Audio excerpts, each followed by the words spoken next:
Hey, what is up, everyone? Welcome back to another video.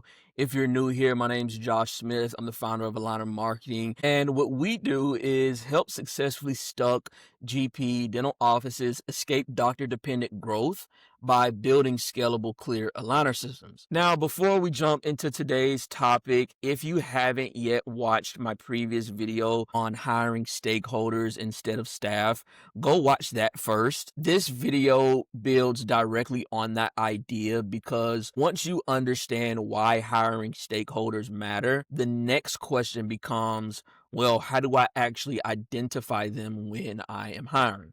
So today I want to walk you through the 5 qualities you should be hiring for beyond skills, not resumes, not years of experience, not will they work in another office like mine. These are the traits that separate practices that grow from practices that constantly feel stuck fixing the same problems over and over again. So let's talk about it. Most dental practices don't have a skill problem. What they have is a mindset problem. You can train scripts, software, case presentation, follow-up systems all the live long, but you cannot train someone to care, to take responsibility, or to think like an owner. That's why two offices with the same marketing, the same number of doctors, the same number of leads get completely different results. So let's break down the 5 qualities that actually matter. First is ownership mentality. Ownership mentality is the difference between someone who works in the practice and someone who works for the practice. Okay.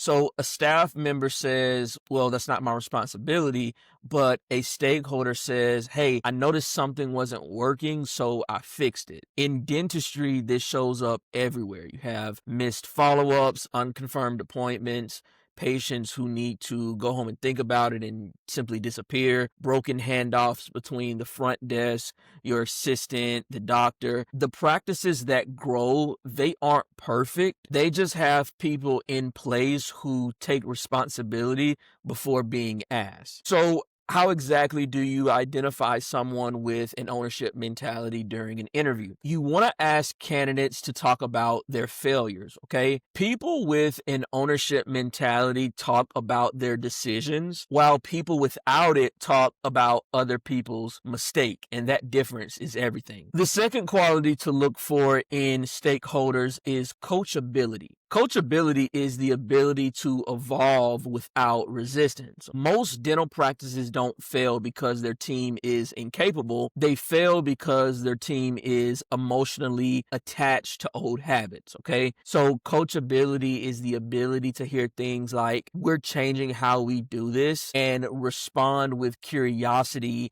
instead of defensiveness. This matters because growth requires change, whether you like it or not. Whether it's new scripts, clearer case presentations, faster follow-ups, more structure. Someone can be incredibly skilled and still be a bottleneck if they resist feedback. So how do you identify coachability? You want to ask about some uncomfortable feedback that they've received. If someone can't name a moment where they had to grow, then they haven't. The third quality to look for in stakeholders is emotional intelligence. This is one of the most underrated skills in dentistry. Dentistry is not transactional. It's emotional, it's relationship driven. Patients don't decide based on logic alone. They decide based on how safe they feel, how confident they feel, and how understood they feel. Emotional intelligence is what allows a team member to sense hesitation without pressure, explain money without awkwardness, and calm anxiety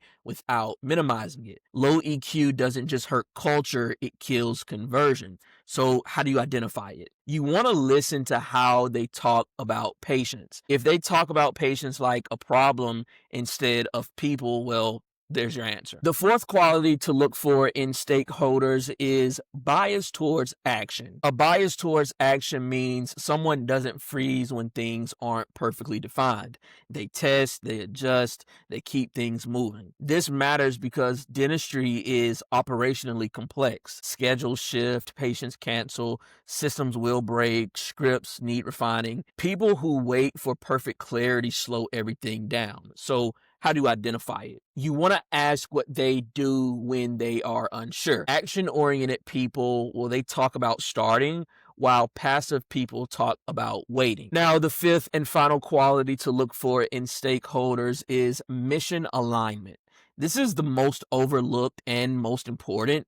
You cannot teach someone to care about growth, standards, excellence, and improvement. They either believe in the direction of the practice or they don't. Misalignment doesn't always look like negativity. Sometimes it looks like good enough. So how do you identify it? You want to ask what they think a great practice looks like. If it doesn't resemble what you're trying to build, that's not a bad person, it's just a bad fit. Most practices hire employees, while high-performing practices, they hire stakeholders. Stakeholders are those who take ownership, accept coaching, read people well, can move fast, and believe in the mission. Skills are trainable, mindset isn't. If you want growth without burnout, systems that actually stick, and marketing that converts instead of just generating leads, you don't need more staff. You need the right people in place, which are stakeholders. So that just about wraps everything up for today's video. If you found this useful, make sure to like, comment, and subscribe with someone who might also find this useful, and I'll catch you in the next one.